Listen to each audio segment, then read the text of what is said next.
വാർത്തയ്ക്ക് പോവുകയാണ്. അവിടെ കാറ്ററിംഗ് ഗോഡൌണിൽ തീപിടുത്തമുണ്ടായി. എടപ്പറമ്പ് PS കാറ്ററിംഗ് ഗോഡൌണിലാണ് തീപിടിച്ചത്. പരിസരത്തുള്ള വീടുകളിലേക്ക് തീ പടരുകയും ചെയ്തിരുന്നു. തീ ഇപ്പോൾ നിയന്ത്രണ വിധേയമായി എന്ന ആശ്വാസകരമായ വാർത്തയും വരുന്നു. സിനോജ് തോമസും സോണൽ കൃഷ്ണയുമാണ് വിശദാംശങ്ങളുമായി ചേരുന്നത്. നമുക്ക് ആദ്യം സിനോജിലേക്ക് പോയാൽ, സിനോജ്, ആശങ്ക അകന്നുവോ? തീ നിയന്ത്രണ വിധേയമായെന്ന വിവരങ്ങൾ വരുന്നു. എങ്ങനെയാണ് തീപിടുത്തം ഉണ്ടായത്? എത്രത്തോളം നാശനഷ്ടം ഉണ്ടായിട്ടുണ്ട്? വിനീത, അതായത് കാറ്ററിംഗ് യൂണിറ്റ് പൂർണ്ണമായും കത്തി അമർന്ന നിലയിലാണ്. തീ പൂർണ്ണമായിട്ട് നിയന്ത്രണ വിധേയമായിട്ടുണ്ടെങ്കിലും തീ അണയ്ക്കാൻ സാധിച്ചിട്ടില്ല. ഫയർഫോഴ്സ് എയർപോർട്ടിൽ നിന്നുള്ള ഫയർ യൂണിറ്റ് ഉൾപ്പെടെ സ്ഥലത്തേക്ക് എത്തിയിട്ടുണ്ട്. മണ്ണുമാന്തി യന്ത്രം ഉപയോഗിച്ചുകൊണ്ട് തന്നെ ഈ ഷെഡ് തകർ ഷീറ്റ് കൊണ്ട് മറച്ച കാറ്ററിംഗ് സെൻ്ററാണ്. അത് മുഴുവൻ പൊളിച്ച് നീക്കിക്കൊണ്ട് തീ അണയ്ക്കാനുള്ള ശ്രമമാണ് നടത്തുന്നത്. കാറ്ററിംഗ് യൂണിറ്റ് ആയതുകൊണ്ട് തന്നെ പ്ലാസ്റ്റിക്, കസേര, തുണിത്തരങ്ങൾ ഉൾപ്പെടെ നിരവധി സാധനങ്ങൾ ഈ യൂണിറ്റിനകത്തുണ്ടായിരുന്നു. അതുകൊണ്ട് തന്നെ വലിയ രീതിയിൽ പുകയുണ്ട്. തീ വീണ്ടും എരിഞ്ഞു കത്തുന്ന ഒരു സാഹചര്യമാണുള്ളത്. മലപ്പുറം ജില്ലയിൽ നിന്നുൾപ്പെടെയുള്ള വിവിധ യൂണിറ്റ് ഫയർ എഞ്ചിനുകൾ സ്ഥലത്തേക്ക് എത്തിച്ചു. ഒപ്പം തന്നെയാണ് കരിപ്പൂർ വിമാനത്താവളത്തിൽ നിന്ന് ഫയർ എഞ്ചിൻ സ്ഥലത്തേക്ക് എത്തിച്ചിരിക്കുന്നത്. മണ്ണുമാന്തി യന്ത്രം ഉപയോഗിച്ചുകൊണ്ട് ഇവിടെ നിന്ന് ഇപ്പോൾ ഓരോ വശത്തു നിന്ന് പൊളിച്ചു നീക്കിക്കൊണ്ട് തീ പൂർണ്ണമായി അണയ്ക്കാനുള്ള ശ്രമമാണ് നടത്തിക്കൊണ്ടിരിക്കുന്നത് ഫയർഫോഴ്സ് നടത്തുന്നത്. ഇത് ഈ സ്ഥലത്തിൻ്റെ പ്രത്യേകത എന്ന് പറയുന്നത് ഈ കാറ്ററിംഗ് യൂണിറ്റിൻ്റെ ഇടതുവശത്തും വലതുവശത്തും പുറകുവശത്തും വീടുകളുണ്ട്. വീടുകളോട് ചേർന്നാണ് ഈ കാറ്ററിംഗ് യൂണിറ്റ് നിലവിൽ ഇവിടെ ഉള്ളത്. അതുകൊണ്ട് തന്നെ വീടുകളിലേക്ക് തീ പടരുമെന്നൊരു ആശങ്കയുണ്ടായിരുന്നു. ഏതായാലും ഫയർഫോഴ്സ് പല വശങ്ങളിൽ നിന്നും വെള്ളം ചീറ്റിക്കൊണ്ട് തീ നിയന്ത്രണ വിധേയമാക്കിയിട്ടുണ്ട് എന്നാണ് അറിയാൻ സാധിക്കുന്നത്. ഏതായാലും മണ്ണുമാന്തി യന്ത്രം ഉപയോഗിച്ചുകൊണ്ട് തകർ ഷീറ്റുകൾ പൊളിച്ച് നീക്കി അവിടേക്ക് വെള്ളം അടിക്കാനുള്ള ശ്രമമാണ് നടത്തുന്നത്. ഫയർ എഞ്ചിൻ എയർപോർട്ടിൽ നിന്ന് കൊണ്ടുവന്നിട്ടുണ്ട്. അതായത് കപ്പാസിറ്റി കൂടുതൽ സംവിധാനങ്ങളുള്ള ഫയർ എഞ്ചിനാണ്. ആ ഫയർ എഞ്ചിൻ ഉപയോഗിച്ചുകൊണ്ട് വെള്ളം ചീറ്റി തീ പൂർണ്ണമായി അണയ്ക്കാനുള്ള ശ്രമമാണ് ഫയർഫോഴ്സ് നടത്താൻ വേണ്ടി പോകുന്നത്. ദൃശ്യങ്ങളിലേക്ക് നോക്കിയാൽ കാണാം, ഈ മണ്ണുമാന്തി യന്ത്രം ഇറങ്ങി വന്നതിൻ്റെ പുറകിലായിട്ടാണ് ഈ ഷെഡ് ഉള്ളത്, അതായത് കാറ്ററിംഗ് യൂണിറ്റ് ഉള്ളത്. ആ യൂണിറ്റ് പൂർണ്ണമായും കത്തി അമർന്ന നിലയിലാണ്. തകർ ഷീറ്റ് കൊണ്ട് മേഞ്ഞ പ്ലാസ്റ്റിക് ഷീറ്റൊക്കെ തന്നെയുള്ള ഒരു യൂണിറ്റാണ്. അത് പൂർണ്ണമായും കത്തി അമർന്ന് താഴോട്ട് വീണിട്ടുണ്ട്. പുറകുവശത്ത് വീടുകൾ കാണാം, കോൺക്രീറ്റ് വീടുകളുണ്ട്. പുറകുവശത്ത് ഇടതുവശത്തും വലതുവശത്തും വീടുകളുണ്ട്. അവിടുത്തെ വീട്ടുകാരൊക്കെ തന്നെ പൂർണ്ണമായും ഒഴിപ്പിച്ചിട്ടുണ്ട്. ആർക്കും അപകടത്തിൽ പരിക്കില്ല എന്നാണ് പ്രദേശവാസികൾ പറഞ്ഞിരിക്കുന്നത്. ഫയർഫോഴ്സും പോലീസും സ്ഥലത്തുണ്ട്. ആളുകളെ പൂർണ്ണമായും ഒഴിപ്പിച്ചു. സമീപത്തെ വീടുകളിൽ നിന്ന് ആളുകളെ ഒഴിപ്പിച്ച ശേഷമാണ് ഈ തീ അണയ്ക്കൽ ആരംഭിച്ചിരിക്കുന്നത്. അതിനകത്തേക്ക് നോക്കിയാൽ തീ അകത്തേക്ക് കത്തുന്നത് കാണുന്നുണ്ട്. തീ അണയ്ക്കാൻ സാധിച്ചു പുറകോട്ടൊക്കെയുള്ള? ഏകദേശം അത്യാവശ്യം സാധിച്ചു. വലിയൊരു ഭീകരാന്തരീക്ഷം തന്നെ ഉണ്ടായിരുന്നത്.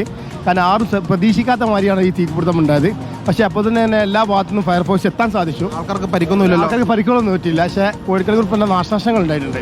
ചുറ്റും വീടുണ്ടല്ലോ, വീട്ടിലേക്ക് എത്തി പടർന്നോ? ചുറ്റും 3 വീടുകളോളം കേടുപാട് സംഭവിച്ചു. 3 അവരെ പ്രദേശത്തിന്റെ വീടുകൾ തന്നെ, അവരെ പുറത്തുള്ള ആളുകളുടെ വീടുകളിൽ അവർ തന്നെയാണ്, പാർട്ണർമാരുടെ വീട് തന്നെയുള്ളത്. എന്തെങ്കിലും ഇന്ന് ജോലി ഉണ്ടായിരുന്നോ? കാറ്ററിംഗിന് ജോലി ഉണ്ടായിരുന്നു ഇവിടെ? അല്ല, ഇന്ന് കുറച്ച് 5-6 സ്ത്രീകൾ പാത്രം കേൾക്കുന്ന പണിയായിരുന്നു. പക്ഷേ ഈ വീട്ടുകാരൊക്കെ ഇന്ന് അവരുടെ ചെറിയ പെങ്ങൾ വക്കീലായിട്ട് എൻറോൾ ചെയ്യാൻ വേണ്ടി എറണാകുളത്ത് അവരെല്ലാവരും അവർക്ക് പോയേക്കായിരുന്നു.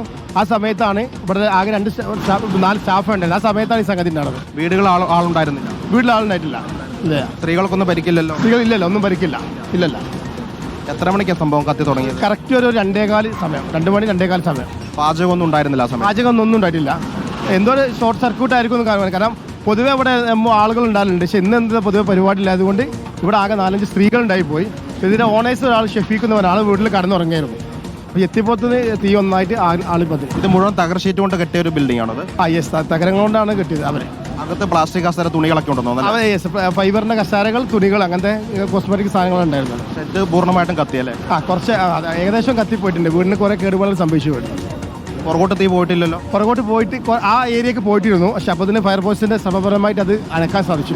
നാട്ടുകാരൊക്കെ തന്നെ പെട്ടെന്ന് എത്തി? നാട്ടുകാരെ മൊത്തം ഒറ്റക്കെട്ടായിട്ട് എല്ലാവരും ഫുൾ സപ്പോർട്ടായിട്ട് നോക്കണം. കാരണം ഇവർ ഈ കുടുംബം എന്ന് പറഞ്ഞാൽ എല്ലാ കാര്യത്തിലും ജീവകാരുണ്യ പ്രവർത്തനത്തിലൊക്കെ മുന്നിൽ നിൽക്കുന്ന ആളുകളാണ്. രാഷ്ട്രീയ സാമൂഹിക കാര്യങ്ങൾക്കൊക്കെ അവരുടെ കാര്യമാകുമ്പോൾ എല്ലാവരും ഇവിടെ പറഞ്ഞെത്തിയിട്ടുണ്ട്. കാര്യം മറ്റേതെങ്കിലും തരത്തിൽ സംശയങ്ങളുണ്ടോ? കറണ്ട് ലൈൻ എന്തെങ്കിലും താന്നോ? കാരണം തെങ്ങൊക്കെ പൂർണ്ണമായും കത്തിയ നില കാണും. ഒരു ഐഡിയ. കാരണം എങ്ങനെ വന്നു ആരും, കാരണം CCTV എല്ലാ തെളിവുകളും ഇപ്പം ഇതായിക്കാണല്ലോ. കാരണം CCTV ഒക്കെ ഉള്ളതാണ്. ഒക്കെ എല്ലാ സാധനവും CCTV കാര്യങ്ങളിലാണ്. കത്തിപ്പോയി. വിനീത, ഇതാണ് പ്രദേശവാസികളാണ്. അതായത് ഷെഡ് പൂർണ്ണമായും കത്തിയിട്ടുണ്ട്. വീടുകളിലുള്ളവർക്കൊന്നും തന്നെ പരിക്കില്ല. കാരണം വീടുകളിൽ അധികം ആളുകൾ ഉണ്ടായിരുന്നില്ല. ചടങ്ങുകൾക്ക് വേണ്ടി എറണാകുളം ഭാഗത്തേക്ക് പോയതായിരുന്നുവെന്നാണ് ഇവിടുത്തെ നാട്ടുകാർ പറയുന്നത്. ഏതായാലും ഇന്നിവിടെ പാചകം ഉണ്ടായിരുന്നില്ല. പക്ഷേ പാത്രങ്ങൾ കഴുകാൻ വേണ്ടി കുറച്ച് തൊഴിലാളികൾ ഇവിടെ ഉണ്ടായിരുന്നു എന്നാണ് പറയുന്നത്. അവർക്കാർക്കും തന്നെ പരിക്കില്ല. എല്ലാവരും പുറത്തേക്ക് മാറുകയും ചെയ്തിട്ടുണ്ട്. ഈ കാറ്ററിംഗ് നടത്തുന്ന ഉടമയുടെ വീടാണ് തൊട്ടടുത്ത് ചേർന്നുള്ളത്. അവരുടെ ബന്ധുക്കളുടെ വീട് തന്നെയാണ് ഈ കാറ്ററിംഗ് യൂണിറ്റിനോട് ചേർന്നുള്ളത്. ആ വീടുകളിൽ തന്നെ അധികം ആളുകൾ ഉണ്ടായിരുന്നില്ല. തീപിടുത്തം ഉണ്ടായ ഉടനെ തന്നെ ആളുകൾക്ക് ബാക്കിയുണ്ടായിരുന്ന ആളുകൾക്ക് തന്നെ പുറത്തേക്ക് സുരക്ഷിതമായി മാറാൻ വേണ്ടി സാധിച്ചു. ഈ കാറ്ററിംഗ് യൂണിറ്റിലുണ്ടായിരുന്ന തൊഴിലാളികൾക്കും പുറത്തേക്ക് മാറാൻ സാധിച്ചു. അതുകൊണ്ട് ആർക്കും പരിക്കില്ലെന്നൊരു ആശ്വാസകരമായ കാര്യമാണ്. കാറ്ററിംഗ് യൂണിറ്റ് പൂർണ്ണമായും കത്തിയ നിലയിലാണ്. മണ്ണുമാന്തി യന്ത്രം ഉപയോഗിച്ചുകൊണ്ട് ഈ തകര ഷീറ്റുകളും കമ്പികളൊക്കെ തന്നെ ഇവിടുന്ന് മാറ്റിയ ശേഷം പൂർണ്ണമായും തീ അണയ്ക്കാനുള്ള ശ്രമമാണ് ഫയർഫോഴ്സ് നടത്തിക്കൊണ്ടിരിക്കുന്നത്. കരിപ്പൂർ എയർപോർട്ടിലെ ഫയർ എഞ്ചിൻ കൂടി സ്ഥലത്തേക്ക് എത്തിയിട്ടുണ്ട്. അത് ഉപയോഗിച്ചുകൊണ്ട് വലിയ ശക്തിയിൽ വെള്ളം ചീറ്റിക്കൊണ്ട് തീ അണയ്ക്കാനുള്ള ശ്രമമാണ് നടത്തുന്നത്. നേരത്തെ പറഞ്ഞതുപോലെ ഫൈബർ കസാരകളും തുണികളൊക്കെ തന്നെ ഉള്ളതുകൊണ്ട് തന്നെ വലിയ രീതിയിൽ പുക ഇവിടെയുണ്ട്. തീ പുകഞ്ഞ് പുറത്തേക്ക് വരുന്നതായിട്ട് കാണുന്നുണ്ട്. കാരണം ഷീറ്റ് പൂർണ്ണമായും മാറ്റിയാൽ മാത്രമേ അടിയിലുള്ള തീ പൂർണ്ണമായി അണയ്ക്കാൻ കഴിയുള്ളൂ. ഏതായാലും മണ്ണുമാന്തി യന്ത്രം ഉപയോഗിച്ചുകൊണ്ട് ഈ ഷീറ്റുകളൊക്കെ തന്നെ മാറ്റി തീ അണയ്ക്കാനുള്ള ശ്രമമാണ് നടത്തിക്കൊണ്ടിരിക്കുന്നത്. ശരി, തീ ഇപ്പോൾ നിയന്ത്രണ വിധേയമായിരിക്കുന്നു എന്ന ആശ്വാസകരമായ വിവരമാണ് സിനോജ് തോമസ് പങ്കുവയ്ക്കുന്നത്. പരിസരത്തേക്കുള്ള വീടുകളിലും തീ പടർന്നത് ചെറിയ ആശങ്കയുണ്ടാക്കിയിരുന്നു. പക്ഷേ ഇപ്പോൾ അത്തരത്തിലുള്ള അവസ്ഥ മാറിയിരിക്കുന്നു. ഏതായാലും കൂടുതൽ ഫയർ എഞ്ചിൻ സ്ഥലത്തെത്തി തീ പൂർണ്ണമായും അടയ്ക്കാനുള്ള ശ്രമത്തിൽ തന്നെയാണ്. ഷോർട്ട് സർക്യൂട്ട് ആയിരിക്കാം ഇത്തരത്തിൽ തീ പിടിക്കുന്നതിലേക്ക് നയിച്ചത്. ഇന്നിപ്പോൾ അവിടെ പാചകമൊന്നും ചെയ്തിരുന്നില്ല എന്നാണ് പ്രദേശവാസികൾ പറയുകയും ചെയ്യുന്നത്.